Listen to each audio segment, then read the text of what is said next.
Сәлеметсіз бе, құрметті көрермен, арнамызға қош келдіңіз. 22 қараша күнге арналған ауа райы болжамын алғашқылар қатарында білгіңіз келсе, арна төмендегі бір ғана лайк және подписаться етмелерін баса кетуді ұмытпаң. Ал онда біз бастадық.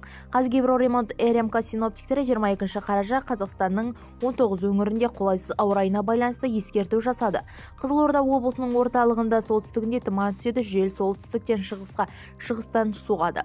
Таңертең және күндіз облыстың орталығы оңтүстігінде желдің екпіні 15-20 метр секундқа дейін күшейеді. Түркістан облысының оңтүстігінде, батысында, солтүстігінде таулы және тау бөктері аудандарында тұман түсуі күтілмейді. Солтүстік шығыстан жел соғады. Таңертең және күндіз облыстың батысында, солтүстігінде таулы және тау бөктері аудандарында екпіні болған 15-20 метр секунд болған жел соғады.